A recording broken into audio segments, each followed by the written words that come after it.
Hare Krishna. We'll continue reading chapter 19 of Srila Prabhupada Lilamrita. On the occasion, our conversation turned to my previous trip to India in 1962, and I began talking about how much it meant to me, how much it moved me. I even mentioned that I had made a girlfriend there, so we got to talking about that, and I told him that I had her picture. I was carrying the girl's picture in my wallet, so Swamiji asked to see. I took out the picture and Swamiji looked at it and made a sour face and said, "Oh, she is not pretty.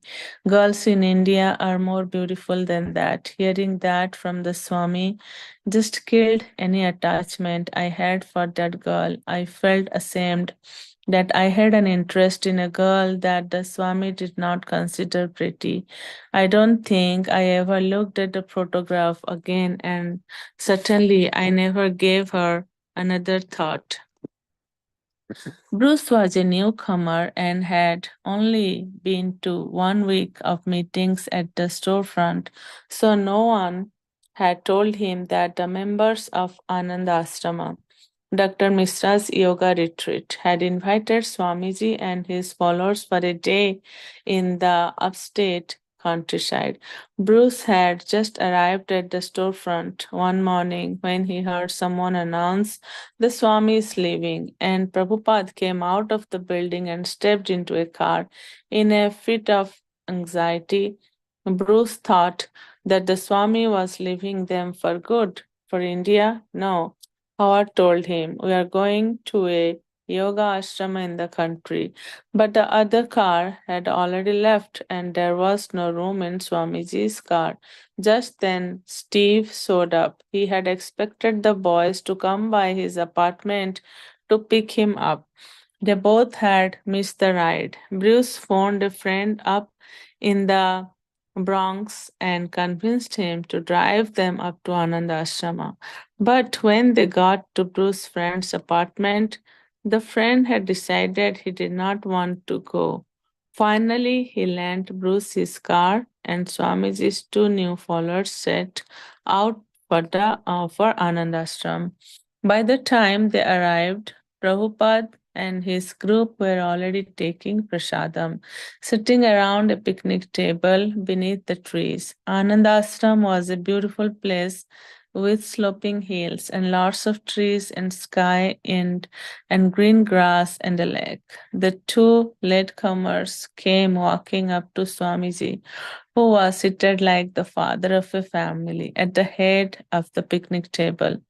Keith was serving from a big wok onto the individual plates. When Prabhupada saw his two stragglers, he asked them to sit next to him, and Keith served them. Prabhupada took Steve's chapati and heaped it up with a mound of sugar, and Steve munched on the bread and sugar while everyone laughed. Prabhupada began talking somehow about lion tamers, and he recalled that once at a fair he had seen a man wrestling with a tiger, rolling over and over when it down a hill. The boys, who rarely heard Swamiji speak anything but philosophy, were surprised. They were delighted, city kids taken to the country by their guru and having a good time. Steve, I was walking with Swamiji across a long, gentle slope. I wanted him to see and approve a picture of Radha and Krishna I had found in a small book, Narada Bhakti Sutra. I had planned to get a colored reproduction of it to give to each of his followers. So, as we were walking across the grass, I showed him the picture and asked him whether it was a nice picture of Radha and Krishna for reproducing. He looked at the picture, smiled, nodded, and said yes. Bruce, I walked with Swamiji around the grounds. All the others were doing something else, and Swamiji and myself were walking alone. He was talking about building a temple there. Prabhupada walked across the scenic acres, looking at the distant mountains and forest, and Keith walked beside him. Prabhupada spoke of how Dr. Mishra had offered him the island in the middle of the ashrama's lake to build a temple on. What kind of temple were you thinking of? Keith asked. How big? Prabhupada smiled and gestured across the horizon. As big as the whole horizon, Keith laughed. Yes, Prabhupada replied. A few A few Ananda Ashram men and women came by. One woman was wearing a sari. Prabhupada turned to the other woman and said, a woman who wears a sari looks very feminine. It was late afternoon when some of Swamiji's followers gathered by the lake and began talking candidly about Swamiji and speculating about his relation to God and their relation to him. Well, said Wali, Swami never claimed to be God or an incarnation, but he says that he is a servant of God, teaching love of God. But he says that the spiritual master is not different from God, said Howard. They stood at the edge of the mirrory calm lake and concluded that it was not necessary to talk about this. The answers would be revealed later. None of them really had much spiritual knowledge, but they wanted their faith to deepen. Afterward, Keith, Wally, and Howard wandered into the meditation room. There was a seat with a picture of Dr. Mishra was away in Europe, but the most remarkable thing was a blinking strobe light. I feel like I am in a head shop on St. Mark's Place, said Wally. What kind of spiritual meditation is this? Howard asked. A Mishra follower wearing a white kurta and white bell bottoms replied that their guru had said they could sit and meditate on this light. Swamiji says you should meditate on Krishna, said Kid.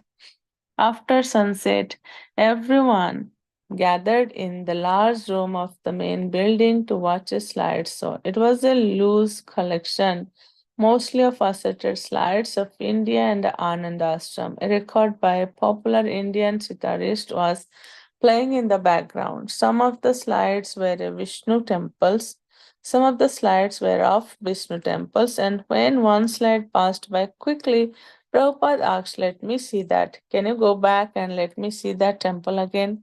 This happened several times when he recognized familiar temples in India. Later in the show, there were several slides of a girl, one of the members of Dr. Mishra's ashrama, demonstrating Indian dance poses. As one of her pictures passed, an ashrama man joked, turn back and let me see that temple again. The joke seemed at Swamiji's expense and in poor taste. His followers did not laugh.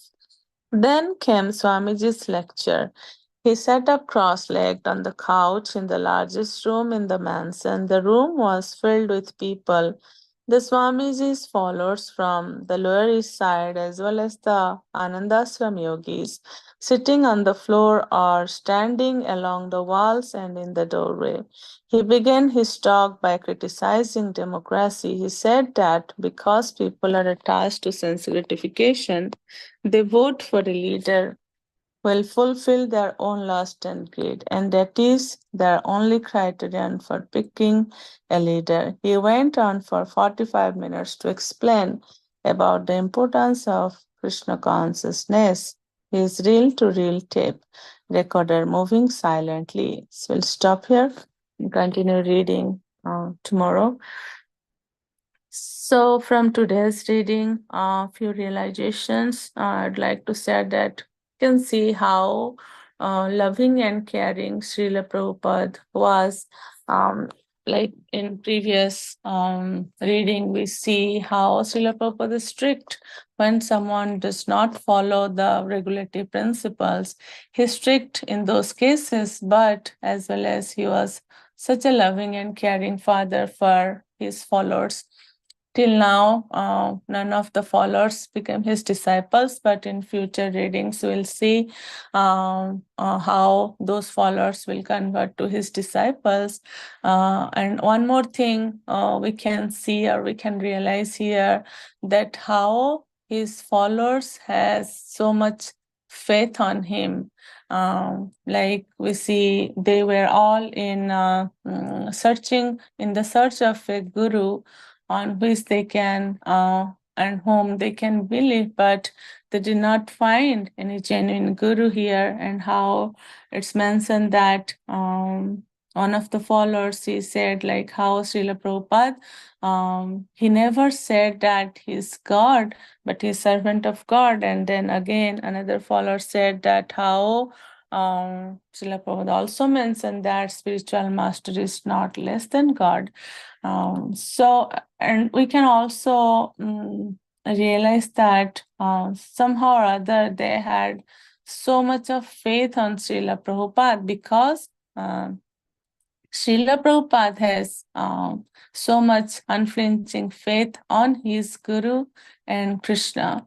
So when we have such kind of unflinching faith in Guru and Krishna, all the knowledge from the scriptures will reveal to us, and we can represent the teachings of the scriptures as it is in front of others. So that kind of faith will again flow back.